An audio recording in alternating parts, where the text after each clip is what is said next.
trailer. I was eager to help a new friend in any way I could. No problem, I chirped. No way I could have known how wrong I was. I knocked on the screen door to the trailer, and when no one responded, I tiptoed in.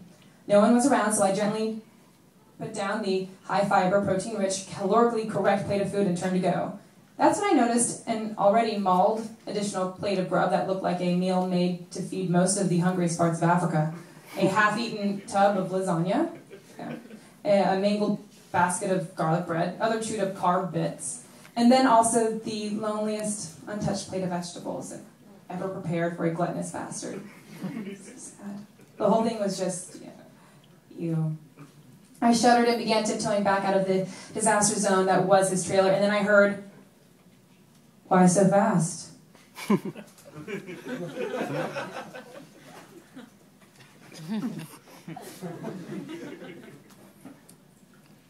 This is when it gets bad. I turned and confronted a waking nightmare, fresh from the toilet.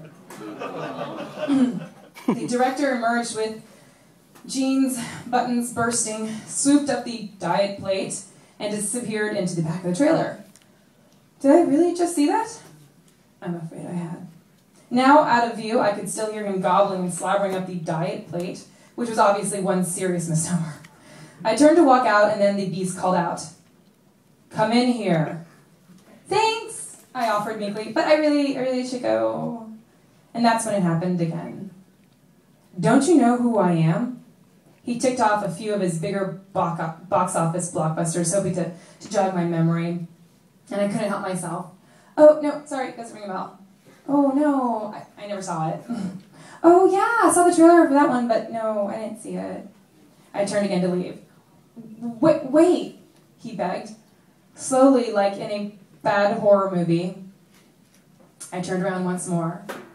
And I remember first noticing him wearing an Oxford shirt and holding a fistful of cocktail sauce, smothered shrimp. He popped one down his throat and then another and another, the red sauce collecting like so much baby's blood at the corner of his smirking mouth before dribbling down his shirt and then just settling as just glistening stains. As if in competition with himself to drop all the worst lines on me at once in order to win, I don't know, like the douche Olympics or something, this A-list schmuck then has the nerve to say, "You have such an interesting look. What ethnicity are you?" That's another one, guys. Don't ask girls that. That's stupid. It's annoying. It's true. Just Google it from now on. Again, seriously, was he for real? Oh, all too real, I'm afraid. Because, and this is where things... This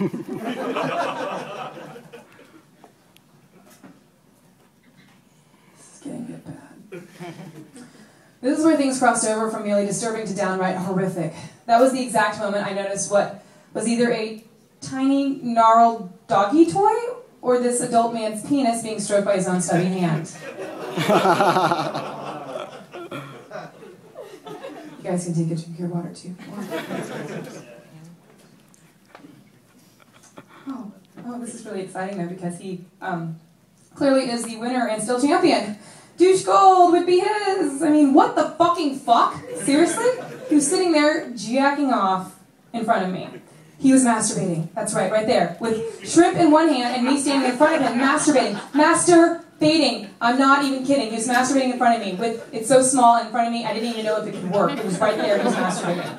And dude, I gotta tell you, he was going for it. Furiously pulling at the tragic stuff. Before I could even begin to make sense of the whole deal, he was moaning, and then just like a fucking fire hose on steroids, a fire hose on, like the smallest fire hose you've ever seen on steroids. Like the fire hose that comes with like your Lego set, like on the little Lego that comes out. Like a fucking fire hose on steroids. The Mount St. Helens of man juice, I swear to fucking God. An eruption the size of which Los Angeles County had never before had the misfortune of bearing witness to. I am not being hyperbolic when I report to you with no small measure of dismay that this slob's cum hung from the ceiling. I could see it's made its way to the stereo and draped over the buttons.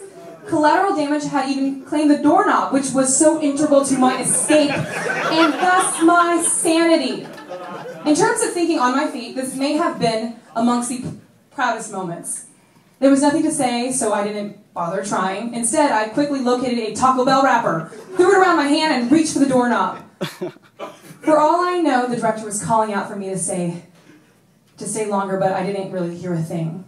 Athletes sometimes, talk about being in the zone when time slows down and they are able to focus on the task at hand with inhuman levels of concentration, nailing a three-pointer shot at the buzzer, tossing a 65-yard strike in the fourth quarter of a tied ball game, crushing a hanging curve with the bases loaded. When it comes to fleeing cocktail sauce stained, half-naked, masturbating Hollywood big shots, I was in the fucking zone.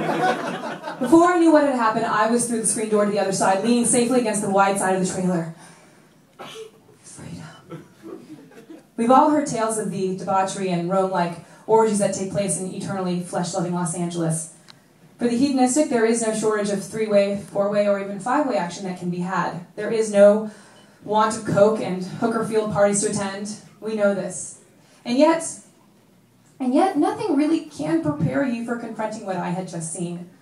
A grown man in an oversized shirt holding his undersized manhood in his hands, glistening with shrimp fat. Not to put too fine a point on it. Really, my bad, sorry. Look, I had looked into the face of my own blockbuster-making Kurtz, and you know what? I survived. Not only that, I felt very much intact. After the dust settled and I had a moment to analyze the day's myriad of disturbances, it occurred to me that I had actually not been shocked by anything that I had seen. Appalled? Sure. Disgusted? Yeah, you bet. But not shocked. And this idea gave me comfort. In an odd way, it was comforting to know that people you imagine over-sexed, misogynist pigs are, in fact, over-sexed, misogynistic pigs. What the fuck are you carrying? Do you really want to know? Yeah. Fire department. Oh.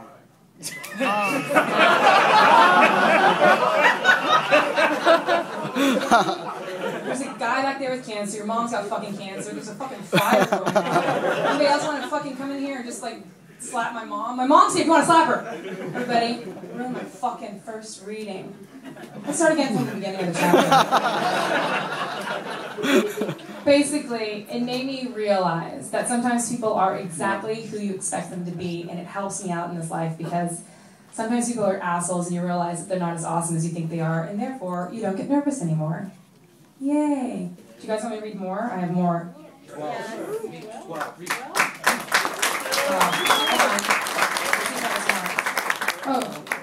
12 is next, after this short one by chapter 20. Random true story number 2. When I was at the Sundance Film Festival in Park City, Utah, and was invited to a celebrity snowboarding event, a ton of celebrities, some famous, some not, gathered at a restaurant and scored a bunch of free shit, which is basically why people go to Sundance now. I was getting dressed in my free snowboard gear before going snowboarding, and noticed someone looking at me. He was a black guy with dreads, sunglasses, and a mouth filled with gold. What I believe the kids refer to as a grill.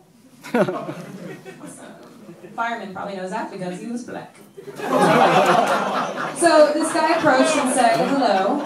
I returned his hello and then asked with what can only be described as a very young, very white, and very stupid-sounding voice, "Are you Lil Wayne?"